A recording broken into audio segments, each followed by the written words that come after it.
আমরা একটা নতুন ফ্ল্যাট নিয়েছিলাম আর আমরা সেখানেই থাকতে শুরু করলাম। আস্তে আস্তে ওর চাহিদাগুলো বেড়ে গেল।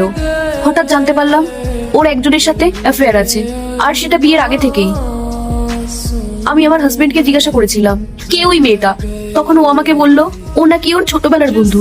ও আমাকে সব সময় মিথ্যে কথা বলতো, আর কিছু জানতে চাইলেই ইগনোর করতো। এইভাবেই 1.5 বছর কেটে গেল। আর হঠাৎ করেই একদিন আমি ওদেরকে হোটেলে যেতে দেখলাম, আর সেই দিনই আমি ওদের সামনাসামনি ধরে ফেলেছিলাম। এরপর কি হলো সেইটা দেখার আগে এই দুইটা ছবির ভিতর থেকে যে কোনো একটা ছবিকে ভালোবাসে থাকলে ভিডিওতে লাইক করে চ্যানেলটি সাবস্ক্রাইব করে দাও। আর যদি না করো তাহলে আমি বুঝবো তোমরা ছবি দুইটাকে ভালোবাসো না। আর কমেন্টে লিখে যাও আমি। ওকে যখন আমি জিজ্ঞাসা করলাম যে তুমি তোমার ছোটবেলার বান্ধবীর সাথে হোটেলে এসছো, তখন ও আমাকে বলল ওটা নাকি ওর গার্লফ্রেন্ড হয়, ওদের নাকি অনেকদিন ধরে সম্পর্ক আছে। আমি তখন ওকে জিজ্ঞেস করলাম তুমি এগুলো আমাকে আগে কেন বলোনি? তখন ও আমাকে বলল ওই মেয়েটাকে নাকি ওর বাড়ির লোক পছন্দ করতো না, তাই ও আমাকে বিয়ে করে ওই মেয়েটার সাথে পালিয়ে যাওয়ার প্ল্যান করেছিল। জানেন দিদি, ডিভোর্সের পর ওর যা কর্তব্য ছিল কিচ্ছু পালন করেনি। তারপর লোক সমাজে আমি আমার মুখটাও দেখাতে পারতাম না, সবাই আমাকে বাজে কথা বলতো।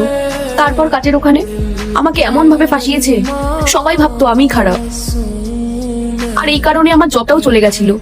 তারপর আমি পুরোই ভেঙে পড়লাম। আপনার হাজবেন্ড আপনার সাথে এতটা খারাপ করেছে? আমি তো এটা বুঝতে পারি না, কেউ কারোর সাথে এতটা খারাপ কি করে করতে পারে।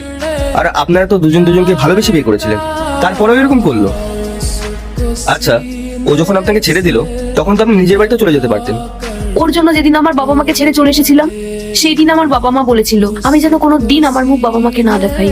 আসলে ওই সময় ওনারা খুব কষ্ট পেয়েছিলেন, আর আজ যখন আমি কষ্ট পাচ্ছি তখন আমার আর সাহস হয়নি ওনাদের কাছে ফিরে যাওয়ার। আর তারপর থেকে আমি একাই থাকি, আর অনেক কষ্টে এই ডেলিভারির কাজটা পেয়েছি, আর এভাবেই আমার দিন কেটে যাচ্ছে। আপনার সাথে যা হয়েছে সেগুলো খুব খারাপ হয়েছে। আচ্ছা, এসব এখন বাদ দিন, যা হয় সেটা ভালোর জন্যই হয়। দেখবেন আপনার সামনের দিনগুলো খুব ভালো কাটবে, আর আমিও ভগবানের কাছে এটাই প্রে করব। আচ্ছা, অনেক হয়েছে, আপনি এই জ্যাকেটটা নিন, বাইরে তো খুব ঠান্ডা পড়েছে। না না ম্যাডাম, চাই না, এত দামি জ্যাকেট আমি নিতে পারবো না।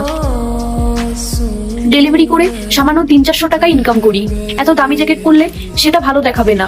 দিদি, আপনি এটা নিন, এটা আমাদের তরফ থেকে আপনার জন্য ছোট্ট একটা উপহার। হ্যাঁ, মনোজ তো ঠিকই বলেছে, এটাকে একটা ছোট্ট গিফট ভেবে রেখে দিন না। আর এমনিও আমরা এটার কোনো টাকাও চাই না।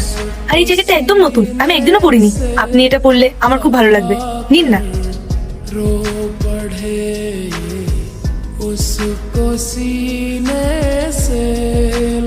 আপনাদেরকে অনেক অনেক ধন্যবাদ। এবার আমি ঠান্ডায় বাইরে ভালোভাবে কাজ করতে পারবো। কখনো কোনো জিনিসের প্রয়োজন হলে আমাদেরকে অবশ্যই জানাবেন। অবশ্যই। ধন্যবাদ দিদি, ধন্যবাদ দাদা।